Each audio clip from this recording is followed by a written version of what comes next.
Que tal começar o ano novo falando de polêmica velha?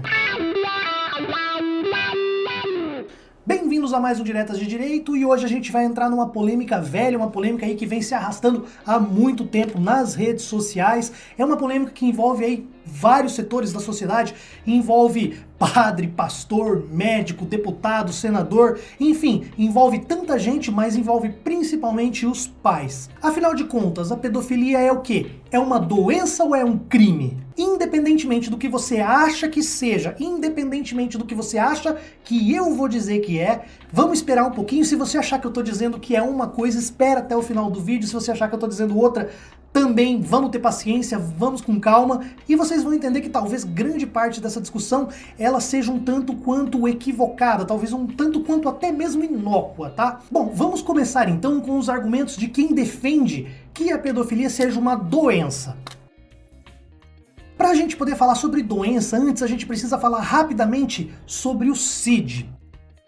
O CID, que é aquele CID que geralmente a gente vê ali nos atestados médicos, ele é a Classificação Internacional de Doenças. Ele é editado pela Organização Mundial de Saúde e, na verdade, ele é um grande compêndio, um grande livro que traz ali quase todas as doenças, ou praticamente todas as doenças que são reconhecidas pela medicina. Ele já está na sua 10ª edição e é por isso que a gente costuma falar CID-10. Bom, esse CID, ele é organizado em letras, que começa na letra A e vai até não sei qual letra, e números. As letras servem para catalogar grupos de doença. Por exemplo, a letra J, ela congrega todas as doenças respiratórias. E, por exemplo, a J45, se eu não me engano, é a CID da asma. E lá no CID nós temos uma classificação dentro da letra F que cuida dos transtornos mentais. E lá na letra F, que cuida dos transtornos mentais e comportamentais, eu não coube para escrever aqui, nós temos o algarismo 65, que cuida das parafilias. As parafilias são definidas como transtornos comportamentais ou mentais referentes à questão da sexualidade, da atração. Então, por exemplo, lá dentro do F65 nós temos ali o F65.0, ponto 1, ponto 2, ponto 3, ponto 4, que seria, sei lá, voyeurismo, sadomasoquismo. E lá no F65.4 nós temos o quê?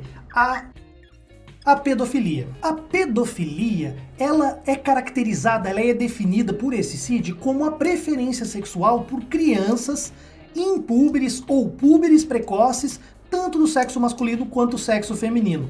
Resumindo, basicamente, é a atração sexual por crianças que ainda não se desenvolveram, não passaram ali para a adolescência. Então, do ponto de vista médico, afirmar que a pedofilia é uma doença não me parece errado. Afinal de contas, ela está catalogada lá no CID-10, tem um código específico F65.4, é um transtorno mental classificado dentro da parafilia. Então nós podemos concluir que a pedofilia é uma doença? Bom, vamos com calma. Vamos ver agora os argumentos de quem fala que a pedofilia é um crime.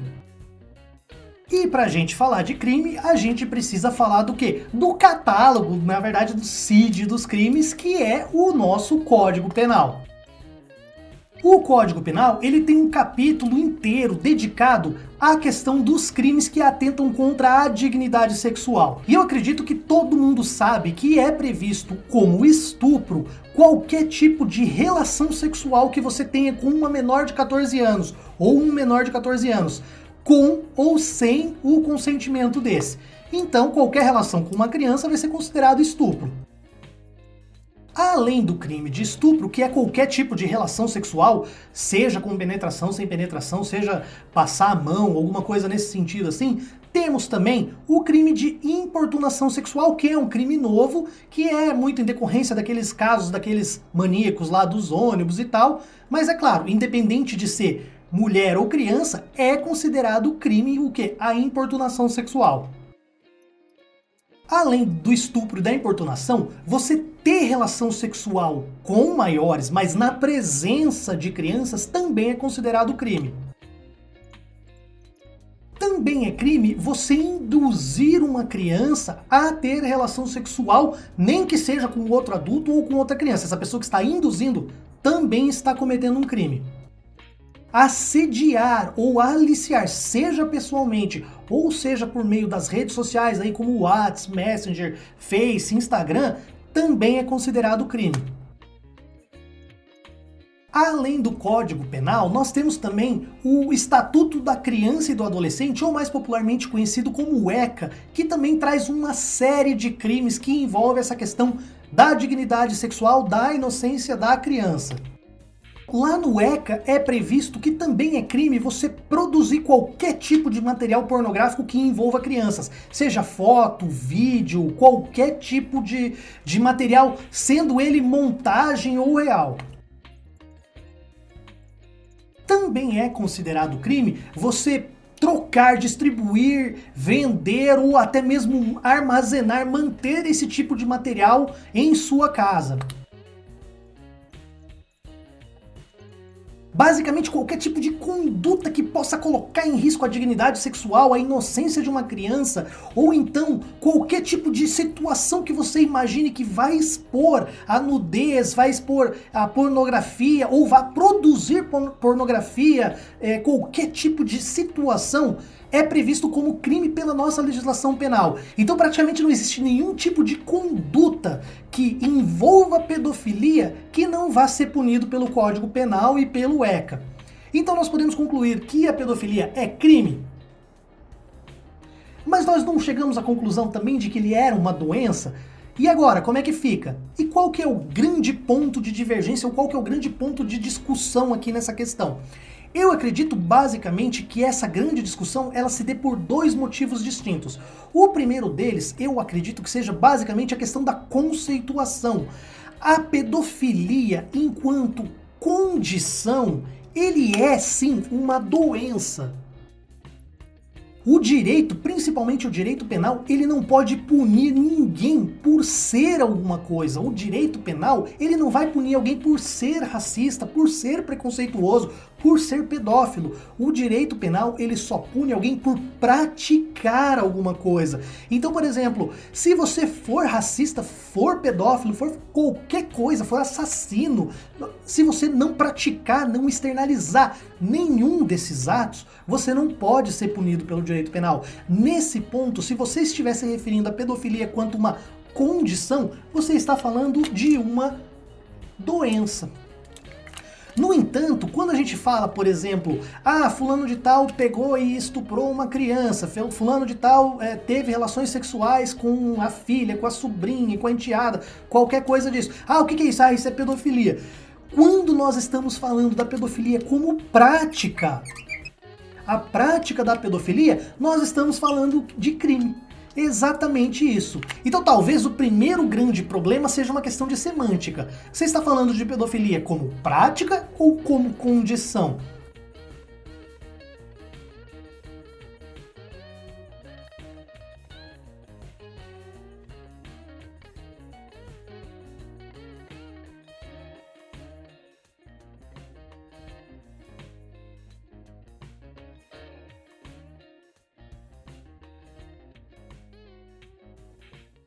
Se você estiver falando de pedofilia como condição, ela se trata de uma doença. Se você estiver falando de uma pedofilia como prática, se trata de crime, mesmo que seja considerado também uma doença. E aqui que talvez entra aquela questão, quem é pedófilo não pode ser punido, ele tem que ser tratado. Bom, aí nesse ponto eu concordo plenamente, desde que nós estivermos falando de condição. Se tem uma pessoa, por exemplo, que sente atração sexual por crianças, mas nunca praticou nenhum desses atos, essa pessoa é doente, essa pessoa não é criminosa. Sentir atração sexual, só sentir atração sexual, não faz daquilo um crime. Os homens, por exemplo, heterossexuais, vão sentir atração por mulheres. Não é porque eles sentem atração por mulheres que eles vão sair por aí estuprando, forçando as mulheres a praticar sexo com eles. É mais ou menos essa situação aqui.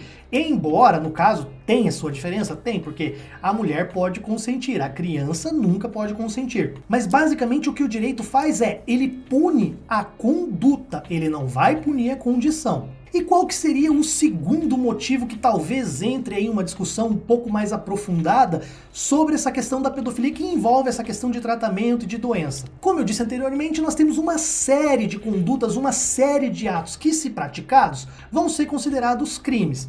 E eu tenho um vídeo que fala exatamente sobre o que é o crime, qual é o conceito jurídico de crime. Vou deixar linkado aqui, é um vídeo bem simples para vocês entenderem, mas basicamente, predominantemente entre todos os doutrinadores e juízes e promotores, o conceito de crime ele envolve 3 elementos distintos.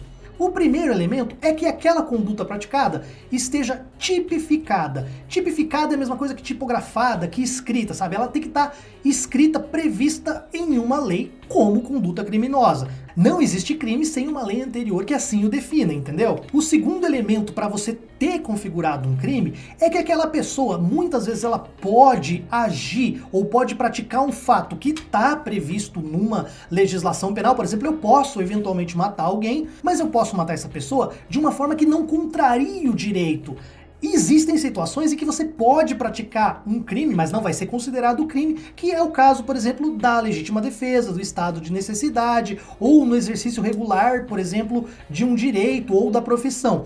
Um policial, por exemplo, que se infiltra aí em redes de pedofilia, ele vai trocar, ele vai, às vezes, possuir, ele vai produzir, ele vai trabalhar junto com pessoas, mas ele está fazendo aquilo somente para prender outras pessoas. Então, por mais que ele eventualmente estivesse praticando, não vai ser considerado crime. Se você mata alguém em legítima defesa, não é considerado crime.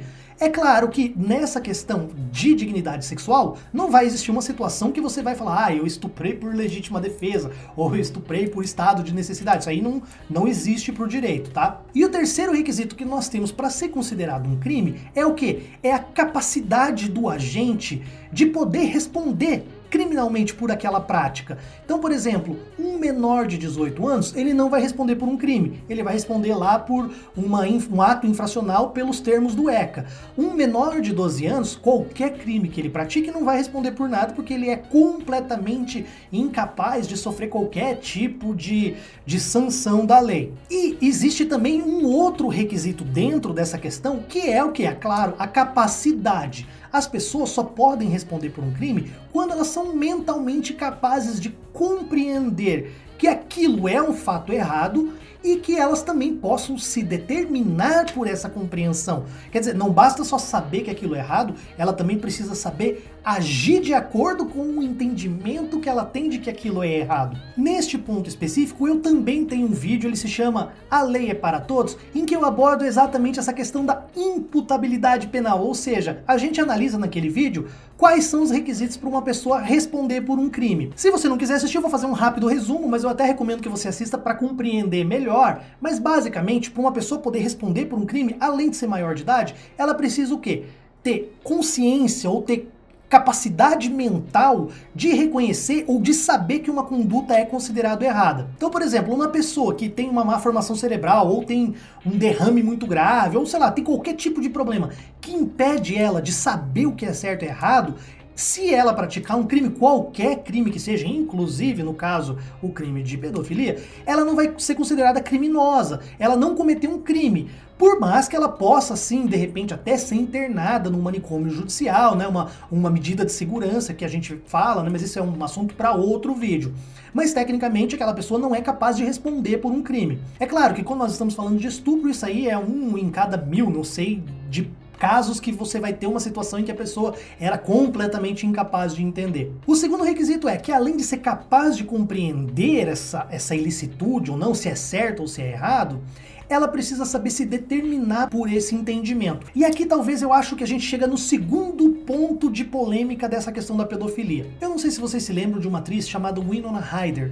Ela tá até no elenco do Stranger Things agora. Essa atriz, nos anos 90, lá no auge da sua fama, tinha bastante dinheiro, fama, tal, glamour. Ela foi pega o quê? Furtando um vestido em uma loja. E ela foi diagnosticada com uma CID também, um transtorno mental, que é conhecido como cleptomania. A cleptomania, muita gente pode achar que é frescura e tal. Claro, deve ter gente que deve tentar se esconder atrás dessa condição, né? Mas no caso dela, não. No caso dela é real. Outras pessoas também já foram diagnosticadas com a cleptomania.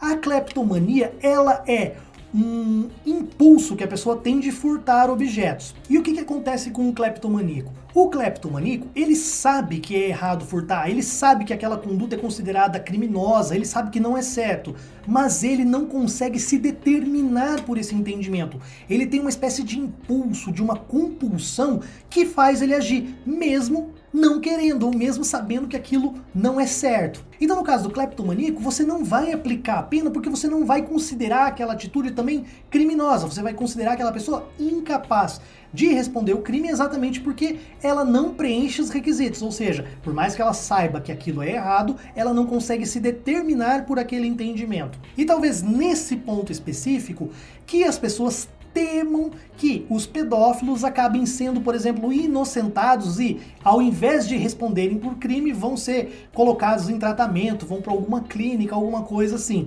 Não, isso não acontece. Basicamente, a pedofilia, ela é um transtorno comportamental que diz respeito à preferência sexual. Isso não significa que a pessoa tenha diminuído a sua capacidade de compreender o que é ilícito e tampouco ela tenha um impulso ou algum tipo de compulsão para fazer algo que ela não tenha controle. Basta você pensar, por exemplo, que na maioria dos casos de pedofilia, a pessoa que pratica o crime, ela ameaça, ela apaga os rastros, ela ameaça matar a família, ela obriga a criança a não contar pra ninguém. Por quê? Porque ela sabe que aquilo é errado. Se ela não soubesse, ela não se preocuparia com isso.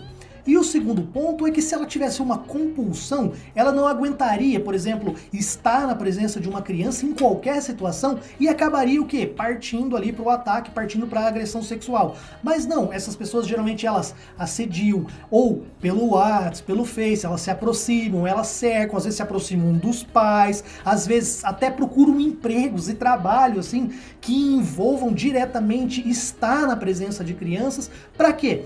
Para poder criar uma situação para então satisfazer aquele desejo, aquela preferência. Mas, como eu falei anteriormente, até não tenho dados aqui agora, mas se a gente procurar, talvez exista muitas pessoas que se veem como pedófilas e que nunca praticaram ato nenhum, que são pessoas que simplesmente sabem que é errado e nunca vão praticar, por mais que elas possam nutrir secretamente aquele desejo e tal, porque o desejo, às vezes, é uma questão que você pode simplesmente controlar, pode viver em paz com ele e tal, outras pessoas, eventualmente, que vão acabar praticando o fato vão exatamente incorrer em crime e não vão ter aliviado aí a pena ou não vão deixar de responder o crime pela questão da inimputabilidade. Claro que eventualmente vão existir pessoas que são sim inimputáveis ou por não compreender ou então porque além da questão da atração por crianças também talvez tenha algum outro tipo de impulso ou de compulsão que possa ser também detectado até em conjunto com algum outro transtorno mental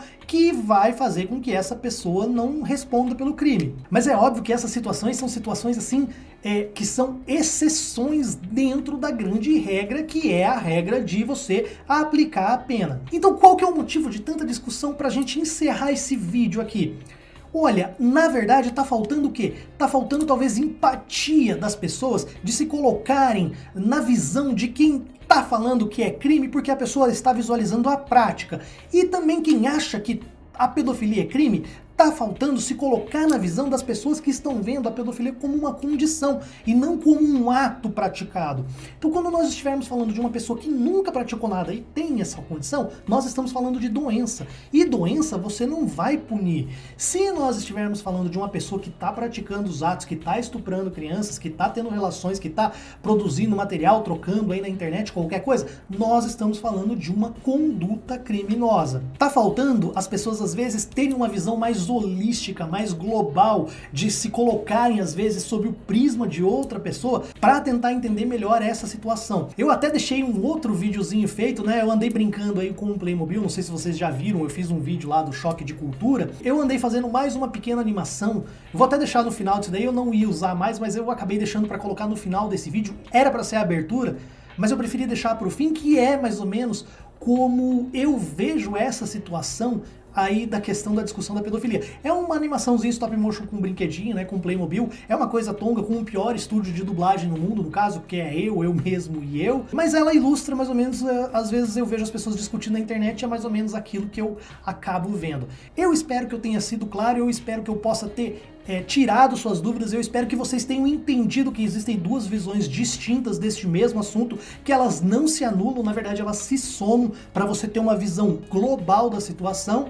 Então é isso, se você gostou desse vídeo aí, sabe, curta, deixa seu like. Se você não é inscrito no canal, se inscreva e dê essa força pra gente. Se você tá discutindo aí com as pessoas, às vezes defendendo um ponto, defendendo o outro, aí, pô, compartilha esse vídeo, porque de repente vocês até amenizam até um desgaste aí na amizade por estarem defendendo pontos que vocês acham que são antagônicos, mas na verdade são pontos que se somam. E então acho que é mais ou menos isso que eu tinha pra dizer pra vocês. E espero que vocês tenham gostado, espero que eu tenha sido claro. E fiquem então com essa animaçãozinha aí e a gente se vê no próximo vídeo. Olha, amor, uma esfera vermelha. Pois é, amor, foi feito alguns anos atrás pra comemorar a imigração japonesa pro Brasil, lembra? Que linda. Quem foi o comunista que fez esse negócio? Mas, companheiro, esse é só uma Isso bola. é um monumento vermelho, tá ok? Companheiro, isso é só uma bola, companheiro. Você tá dizendo que isso não é vermelho? Não, companheiro, só tô dizendo que é uma bola. Você tá achando que isso é quadrado? Tá querendo dizer que isso é azul, seu comunista safado? Que isso, companheiro? Não precisa ser fascista. Comunista sem seu vergonha, nazista. marxista Você cultural. não me bota de general, sai daqui. Tá ok?